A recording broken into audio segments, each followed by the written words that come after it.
दोस्तों, इस सच्ची प्रेम कहानी के पहले भाग में हमने पढ़ा कि मैं अपनी बहन की शादी की पार्टी में उसके ससुराल जाता हूँ, जहाँ एक लड़की मुझे एक लव लेटर देती है जो किसी अनजान लड़की द्वारा भेजा गया होता है।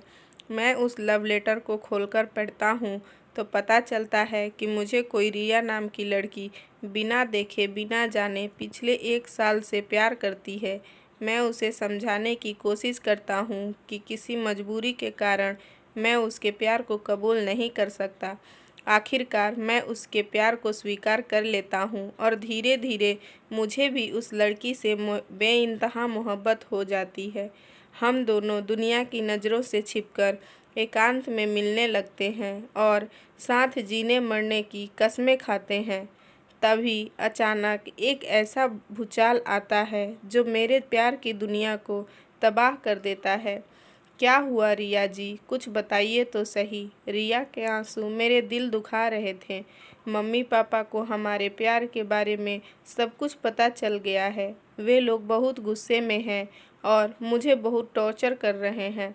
उन्होंने भाभी के साथ भी मारपीट की है। रिया सिसकते हुए बोली, लेकिन कैसे? मैं परेशान हो गया। आपने मुझे जो लव लेटर लिखे थे उन्हें मैंने बेड के नीचे छुपा रखा था, लेकिन पता नहीं कैसे वे पापा के हाथ लग गए। रिया ने डरते डरते बताया, मैं तो कब से आपको कह रहा था कि मुझे ये लुका छिपी पसंद नहीं है। उन्हें हमारे प्यार के बारे में बता दीजिए, लेकिन आपको तो कुछ समझ ही नहीं आता। मैंने नाराज़ होते हुए कहा, अब मैं आपको अपनी मजबूरी कैसे समझाऊं कि मेरे अंदर उतनी हिम्मत नहीं है कि उनसे अपने प्यार के बारे में बता सकूं। आप प्लीज़ अपने पापा को हमारे घर भेजें, वरना ये लोग हमारी शादी के लिए लड़का ढूंढ रहे हैं और अगर इन्होंने मेरी शादी किसी और से करने की कोशिश की तो मैं जहर खा लूँगी। रिया फिर से रुआंसी हो उठी। अच्छा ठीक है, मैं परसों तक घर पहुंच जाऊंगा। उसके अगले दिन ही मैं आपके घर आकर मम्मी पापा से बात कर लूँगा। और हाँ, आप प्लीज़ रोइए मत, क्योंकि मैं आपके आंसू बर्दाश्त नहीं कर सकता।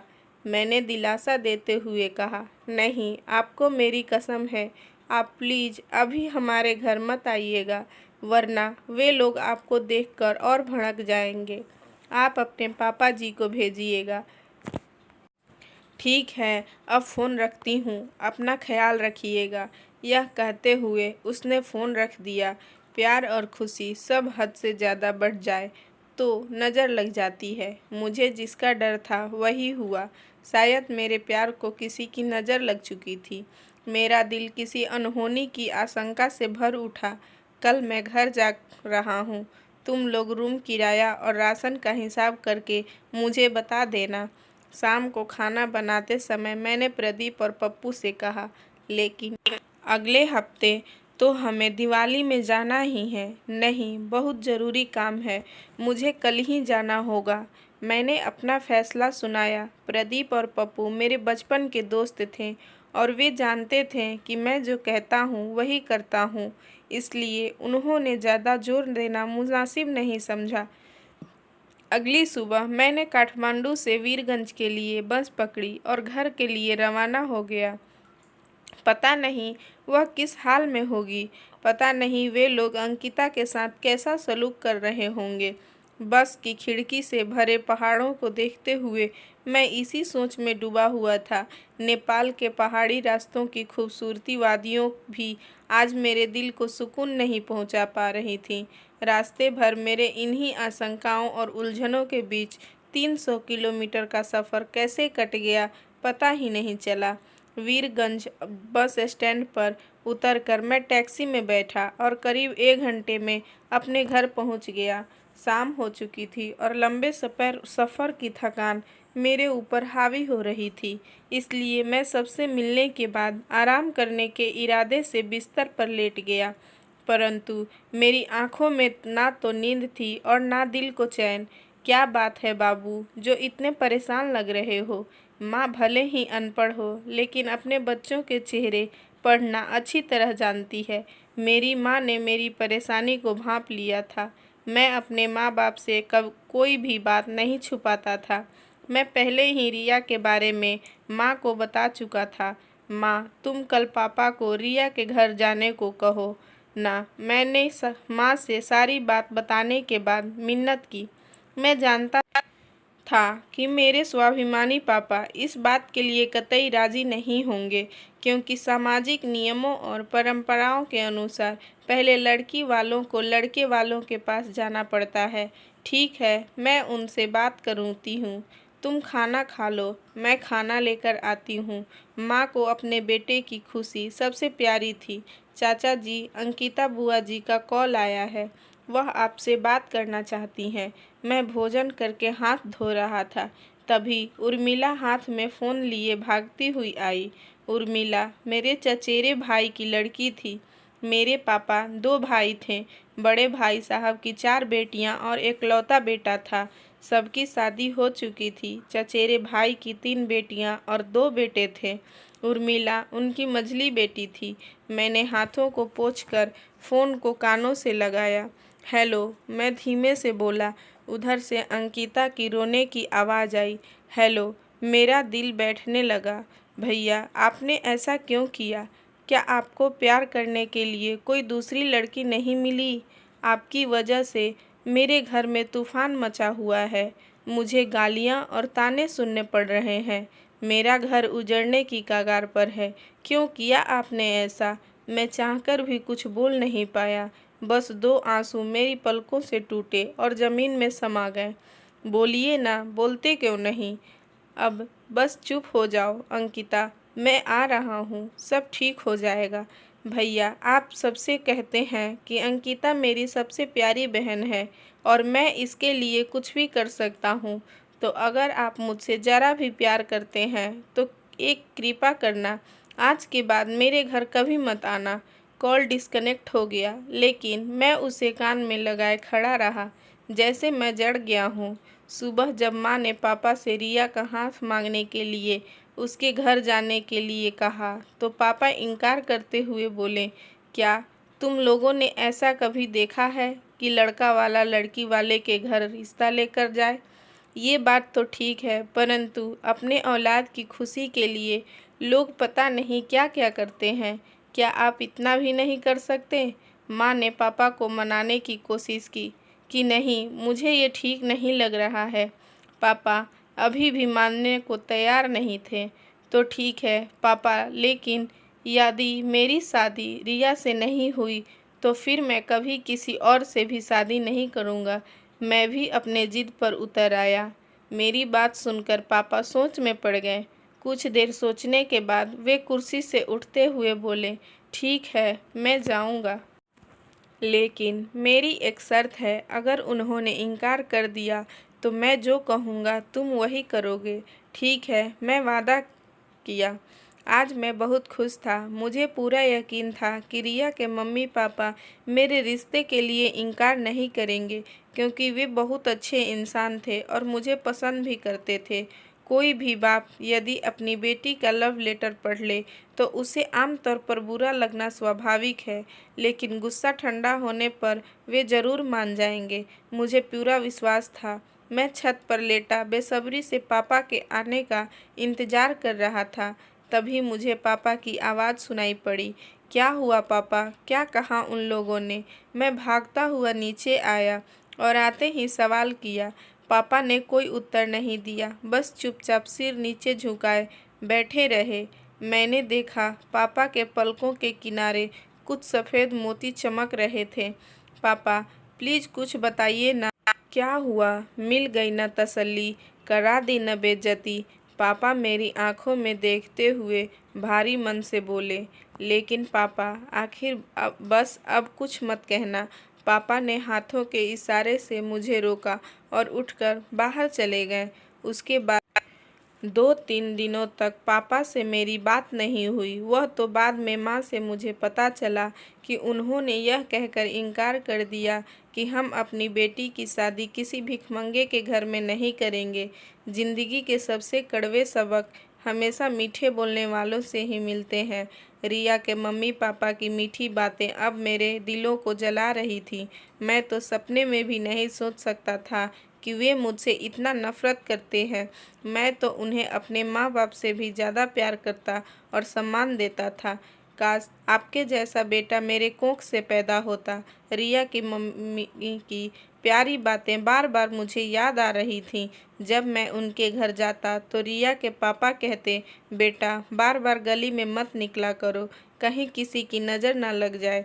रिया की छोटी बहन नेहा खुश होकर कहती, मैं आप लोगों की शादी में जम कर नाचूंगी। उसके सारे सपने धूल में मिलते नजर आ रहे थे। मुझे कई दिनों तक तो विश्वास ही नहीं हो पाया कि मेरे साथ ऐसा भी हो सकता है। मेरा दिल अपना अपमान की पीड़ा से तड़प उठा।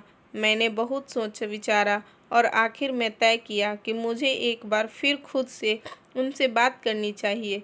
फिर मैंने कई बार रिया के घर का नंबर मिलाया, लेकिन उन्होंने कॉल रिसीव नहीं किया। तभी मुझे याद आया कि रिया की बड़ी बहन का घर उसी शहर में है। उन्होंने कई बार अपने मोबाइल से अंकिता से बात भी कराई थी। मैं अपने मोबाइल के कॉन्टैक्ट लिस्ट को खंगाला तो मुझे उनका नंबर मिल गया। मैंने फटाफट नंबर डायल किया तो रिंग होने लगी। हेलो, कौन? उधर से रिया के जीजा जी ने फ़ोन उठाया। हेलो, प्रणाम, मैं अंकिता का भाई दीपक बोल रहा हूँ। पहचाना आपने? हाँ हाँ बिल्कुल। कैसे हैं दीपक जी? हाँ हम बिल्कुल ठीक हैं। आप लोग कैसे हैं? हाँ हम लोग भी बिल्कुल ठीक हैं। थोड़ी देर हाल चाल समाचार पूछने के बाद मैंने कहा, क्या आपकी मम्मी पापा से बात करा सकते हैं?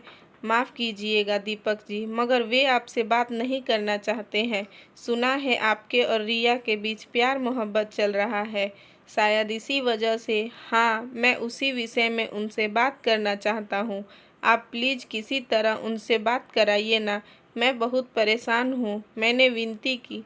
देखिए, अभी वे लोग बहुत गुस्से में हैं, इसलिए वे आपसे बात नहीं करेंगे। लेकिन यदि आप हमें अपना समझते हैं तो हमें सारी बात सच सच बताइए। हम आपकी तरफ से उन्हें मनाने की कोशिश करेंगे। रिया के जीजा जी ने अपने शब्दों में शहद घोलते हुए कहा। फिर मैंने उनसे बता दिया कि हम दोनों एक दूसरे से बहुत प्यार करते हैं और शादी करना चाहते हैं। लेकिन रिया तो कह रही थी कि वह आपसे प्यार नहीं करती, बल्कि आपने ही उस पर डोरे डालते हैं और उसे लव लेटर लिखते हैं। नहीं, ये झूठ है, वह ऐसा कभी नहीं कह सकती। मुझे विश्वास नहीं हो रहा था। उसने खुद मेरे सामने यह कहा है। क्या आपको मेरी बातों पर विश्वास नहीं है? मैं जब तक यह बात उनके मुंह से ना सुनूं तब सुन लूं, मुझे विश्वास नहीं होगा। अगर अब ये बताइए कि आप रिया से अकेले में कितनी बार मिले हैं? रिया के जीजा धीरे धीरे मुझे अपने जाल में फंसाते जा रहे थे। अकेले में तो नहीं, लेकिन हम उनके कॉलेज में 2-3 बार मिले हैं। कहीं आप लोगों के बीच शारीरिक संबंध तो नहीं बने?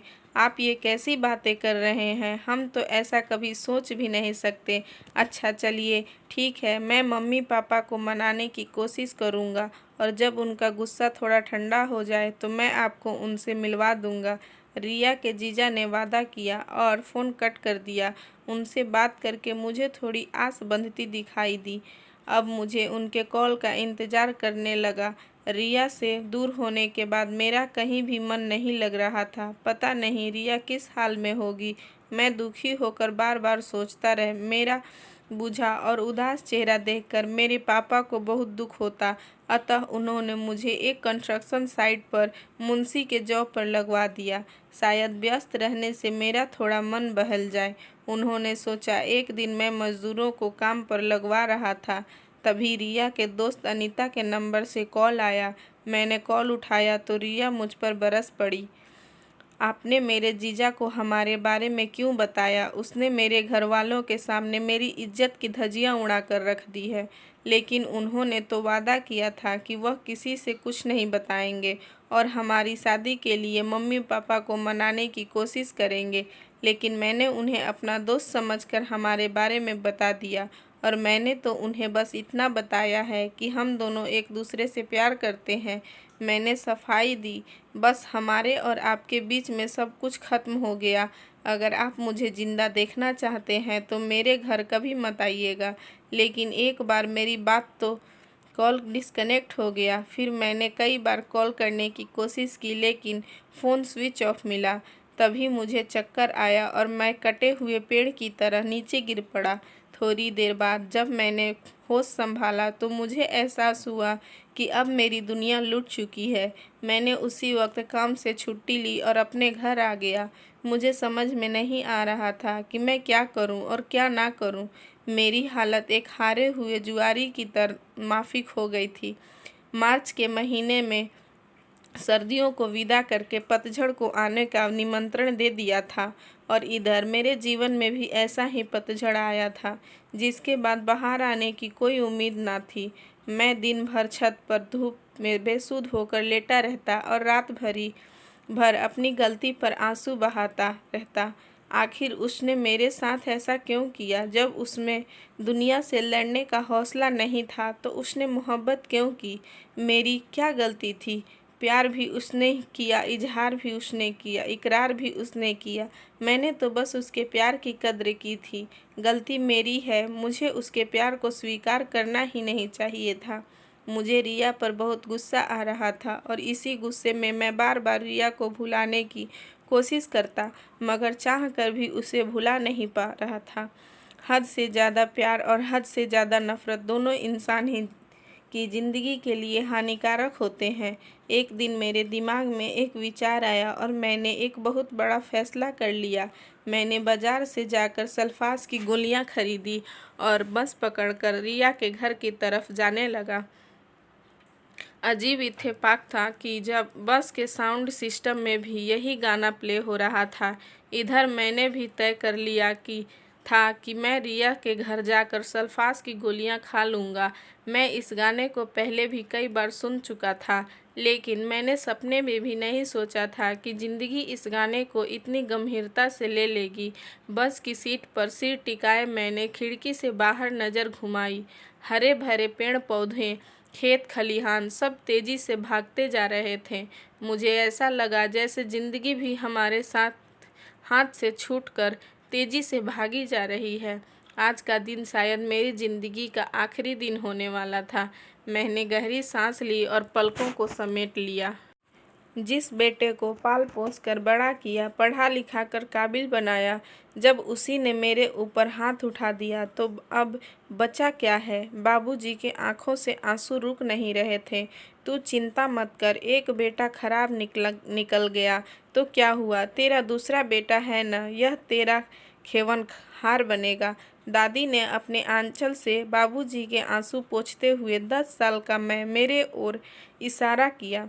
बाबूजी ने बुझे बुझे निगाहों से मेरी तरफ देखा था, जैसे वो पूछ रहे हों कि कहीं तुम भी तो ऐसी ही नहीं हो करोगे। मेरे बड़े भाई झगड़ालू स्वभाव के थे। वे कई सालों से अपने माँ बाप से अलग रहते हैं और अक्सर उनसे झगड़ा करते हैं। मुझे ऐसा लगा जैसे बाबूजी की उम्मीद भरी निगाहें मुझे घूर रही हैं। छोटे भाई का भविष्य, छोटी बहनों की उम्मीद, सब कुछ मुझ पर ही था टिकी हुई थी। मेरे मन में विचारों का ऐसा सैलाब उमड़ रहा था कि मुझे बेचैनी सी होने लगी। तभी एक झटके से बस रुकी तो विचारों का तूफान थम गया। बस अपने गंतव्य तक पहुंच चुकी थी। जब मैं सीट से उठकर बाहर निकला तो मुझे थोड़ी राहत महसूस हुई। बस स्टैंड के बाहर निकलकर मैं आहिस्ता आहिस्ता रिया के घर की तरफ बढ़ने लगा। तभी मुझे मोबाइल की घंटी सुनाई पड़ी। मैंने पॉकेट में हाथ डालकर मोबाइल निकाल लिया। वाह, क्या खूब रिश्तेदारी निभाई आपने। आपकी मेरे साथ क्या दुश्मनी थी जो आपने मेरे साथ ऐसा किया? रिया के जीजा का नंबर देखते ही मैं बरस पड़ा।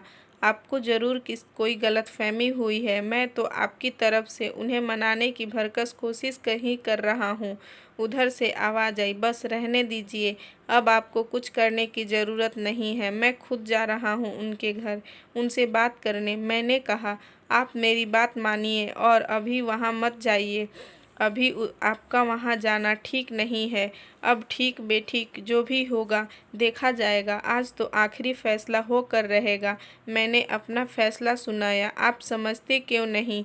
मैंने बहुत मुश्किल से उन्हें बात करने के लिए राज़ी किया है। यदि अभी आप वहाँ चले गए तो बनी बनाई बात बिगड़ जाएगी। आप एक काम कीजिए, अभी मेरे घर चले आइए। मैं आपको अपने साथ ले जाकर उनसे बात करवा दूँगा। रिया के जीजा जी ने समझाया। अच्छा ठीक है। मैंने फ़ोन रख दिया। रिया के जीजा का घर रिया के घर से करीब 1 किलोमीटर के फासले पर था। मैं रिया के जीजा के घर चला गया। वहाँ पर रिया के जीजा और दीदी दोनों मौजूद थे। उन्होंने मुझे उचित आदर सत्कार किया। थोड़ी देर के बातचीत के बाद मैंने रिया के मम्मी पापा से मिलने की इच्छा जताई। आप थोड़ी देर आराम कीजिए, तब तक मैं उनसे इजाज़त लेकर आता हूँ, रिया के जीजा ने कहा और बाहर चले गए। थोड़ी देर बाद जब वे आए तो उनका चेहरा लटका हुआ था। मैंने पूछा, क्या हुआ? क्या कहा उन लोगों ने? वे लोग अभी ना तो आपसे मिलना चाहते हैं और ना ही बात करना चाहते हैं, रिया के जीजा ने बताया। कोई बात नहीं, अब मैं खुद उनसे बात करता हूँ, मैं कहते हुए गुस्से में बाहर निकल गया। मैं तेज कदमों से रिया के घर की तरफ बढ़ता जा रहा था। तभी मुझे रिया की छोटी बहन नेहा का स्कूल नज़र आया, जिसके बारे में एक बार बताया था कि वह उसी स्कूल में पढ़ती है। मुझे नेहा से बड़ा लगाव था। वह मुझे छोटी बहन की तरह प्यारी थी। मुझे लगा कि मुझे नेहा से एक बार ज़रूर बात करनी चाहिए। मुझे विश्वास था कि वह मुझसे झूठ कभी नहीं बोलेगी। स्कूल के गेट पर खड़े होकर मैंने अंदर देखा तो एक शिक्षक बच्चों को पढ़ाते नजर आए। मैंने उन्हें इशारे से अपने पास बुलाया। क्या रिया स्कूल आई है? शिक्षक को नमस्कार करने के बाद मैंने उनसे पूछा। हाँ आई तो है, लेकिन आप उसके कौन हैं? उस शिक्षक ने सवालिया लहजे से मुझ पूछा। नेहा मेरी बहन है। क्या आप उसे बुला सकते हैं? नेहा बाहर आओ, कोई आया है तुमसे मिलने, उस शिक्षक ने वहीं से आवाज़ लगाई। थोड़ी ही देर में एक दुबली पतली सी लड़की बाहर आई। प्रणाम भैया। उसने आते ही मेरे पैर छुए तो शिक्षक अंदर चला गया।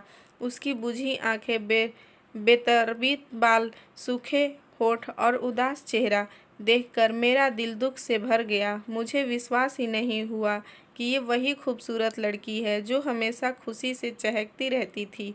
घर का क्या हालचाल है नेहा? कुछ बताओ ना। उसकी आवाज़ में दर्द था। क्या बताऊं भैया, घर के हालात बहुत ख़राब हैं। घर में तूफ़ान मचा हुआ है। कई दिनों से चूल्हा तक नहीं जला है। मम्मी पापा दीदी को तो टॉर्चर कर ही रहे हैं, साथ में मुझे और आपकी बहन को भी टॉर्चर कर रहे हैं। क्या उन्होंने तुम्हें भी मारा है? हाँ, वे लोग कह रहे हैं कि जब तुम्हें इस बात की खबर थी तो हमें क्यों नहीं बताया। उसकी हालत देखकर मुझे पहली बार खुद से नफरत हुई। मेरी वजह से इस मासूम लड़की को इतने दुख सहने पड़े, यह सोचकर मैं अंदर ही अंदर टूटने लगा। घर चलिए ना भैया, मुझे चुप देखकर नेहा ने कहा। आज नहीं फिर कभी। तुम एक काम करोगी मेरा? ये पत्र अपनी दीदी तक पहुंचा देना। मैंने अपना आखिरी पत्र जेब से निकाल कर नेहा को दे दिया, जो मैंने कल रात ही लिखा था। ठीक है, अब मैं जाऊं? नेहा ने सिर हिलाते हुए पूछा। हाँ, अब तुम जाओ, मैंने कहा। नेहा ने मेरे पैर छुए और अंदर चली गई।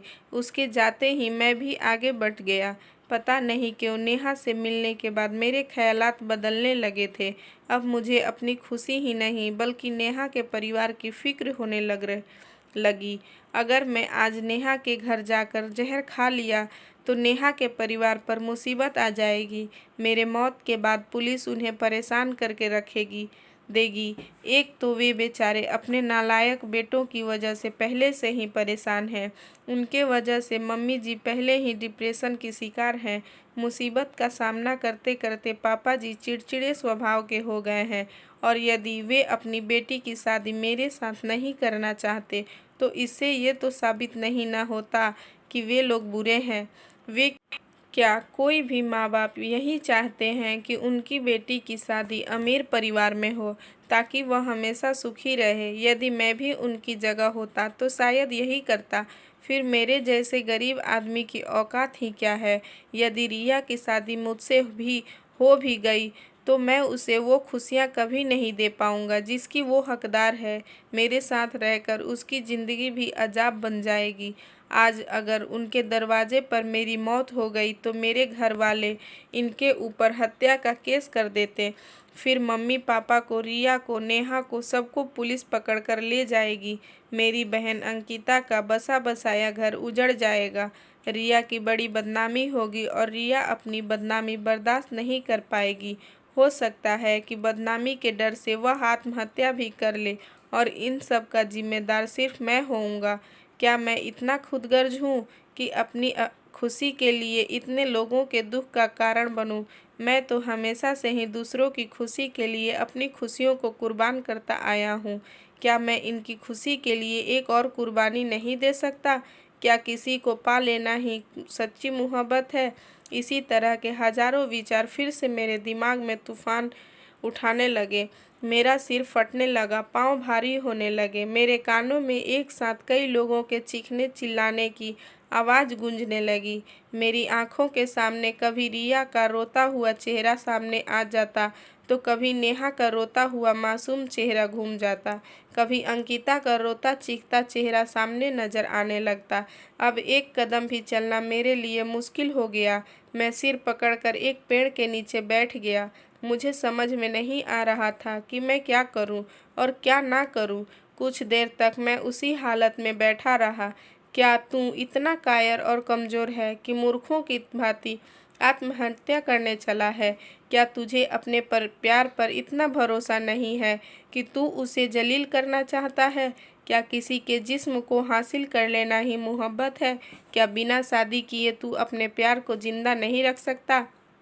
क्या तेरे जीवन का मकसद यही है? क्या तू भूल गया कि तुम्हारा जन्म इंसानियत को जिंदा रखने के लिए हुआ है?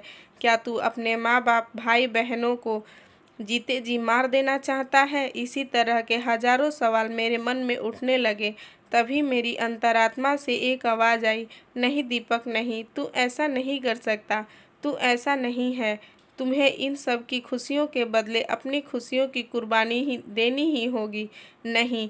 एकाएक मैंने सिर को झटक दिया और उठकर खड़ा हुआ।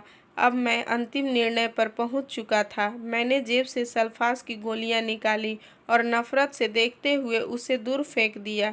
सच्ची मोहब्बत जीवन लेती नहीं है, जीवन देती है। बहुत पहले मैंने किसी मैगजीन में यह नज़्म पढ़ा था, लेकिन उसका मुझे अर्थ आज समझ आया। तुम ना हुए मेरे तो क्या, मैं तुम्हारा, मैं तुम्हारा, मैं तुम्हारा रहा। मेरी चंदा, मैं तेरा सितारा रहा। रिश्ता है बस एक रेत सा, ए समंदर, मैं तेरा किनारा रहा। धड़ाम से मैं बिस्तर से नीचे गिरते ही मेरे यादों और ख्वाबों के बीच का डोर टूट गया। क्या यार, फिर से मोहब्बत के दौरे पड़ने लगे क्या? जो सपने में बुदबुदा रहे थे। तवे पर रोटी से रखते हुए प्रदीप ने चुटकी ली। सबसे पहले तो तुम ये बताओ कि मुझे बिस्तर से गिराया किसने? मैं कमर सहलाते हुए गुस्से में बोला। प्रदीप ने नज़रें घुमाते हुए दरवाजे की तरफ इशारा किया, जहां विशेषर मुस्कुराते हुए भागने की तैयारी में चप्पल पहन रहा था। रुक जा साले, आज छोड़ूंगा नहीं मैं। भी हंसते हुए तेजी से उसके पीछे भागा तो कमरे में मौजूद सभी लोग ठहाके लगा के हंसने लगे। तो फ्रेंड्स, आपको मेरी ये कहानी थोड़ी सी भी अच्छी लगी हो तो प्लीज़ एक लाइक करिएगा और मेरे चैनल पे नए हैं तो सब्सक्राइब कीजिएगा। बेल आइकन को ज़रूर दबाइएगा ताकि वीडियो का कोई भी नोटिफिकेशन आपके पास पहुंच सके। तो तब तक के लिए अपना ख्याल रखिए और खुश रहिए। मिलते हैं आपसे एक नई वीडियो के साथ। तब तक के लिए bye bye. Thank you for watching.